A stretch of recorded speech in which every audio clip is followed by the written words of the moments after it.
बाकी बड़े उम्र के लोग अलग हैं। 1 लाख युवक जान गंवाते हैं हर साल लापरवाह ड्राइविंग के कारण।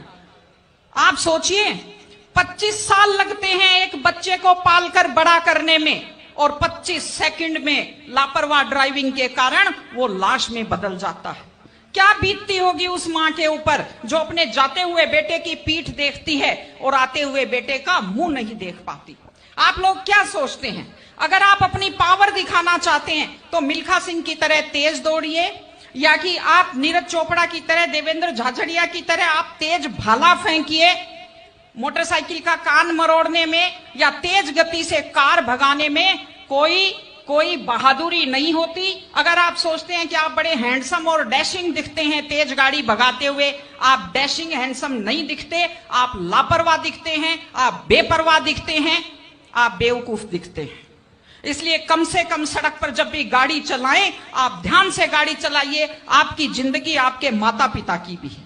एक छोटी सी चीज और कहना चाहती हूं, हमारे बुजुर्ग हमें जब पालते हैं, जो लोग खेती से बच्चों को पढ़ाते हैं, जो लोग छोटी आमदनी में बच्चों को पढ़ाते हैं, उनकी पूरी उम्र खप जाती है अपने बच्चों की जिंदगी बनाने में, और उसके बाद दुख का विषय है, बड़ा पीड़ादायक सीन मैं कई जगह देखती हूं कि एक माँ बाप मेहनत करते हुए हाथों में आइटन पड़ जाते हैं, एड़ियां फट जाती हैं, कपड़े मैले फट जाते हैं, और उसके बाद जब बेटे को पढ़ा लिखा कर तैयार करते हैं, उसके बाद पढ़ी लिखी बड़े घर की थोड़ी बेटी आ जाती है तो माँ बाप की तरफ ध्यान नहीं देते।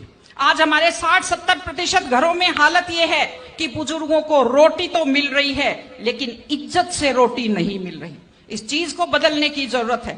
माँ बाप, मैं आपसे कहती हूं, जैसी भी परिस्थिति होती है, माता पिता आपको राजकुमार की तरह पालते हैं। आपकी भी ड्यूटी है, जैसी आपकी हैसियत है, बुढ़ापे में उनको बादशाहों की तरह से रखिए, उनकी सेवा कीजिए, उनका सम्मान कीजिए।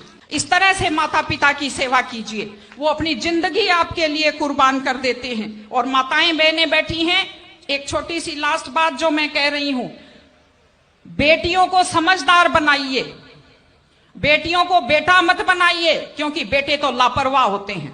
बेटियों को समझदार बेटी बनाइए।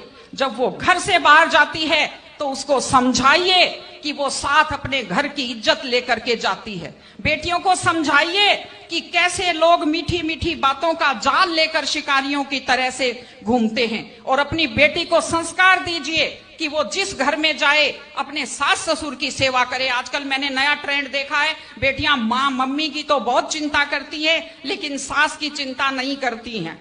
ये गलत चीज है। औरत घर की धुरी होती है। अगर वृद्ध लोगों की चिंता नहीं करेंगे तो हमारे वृद्ध लोगों को सुरक्षा कैसे मिलेगी, उन्हें सम्मान कैसे मिलेगा, इनकी जिंदगी खुश कैसे होगी। इसलिए कोई भी कौम तभी आगे बढ़ती है जब वो संस्कारवान हो, जब वो मेहनती हो, जब वो शिक्षा पर ध्यान दे। हमने ये सब किया है, मैं आपको बधाई देती हूं।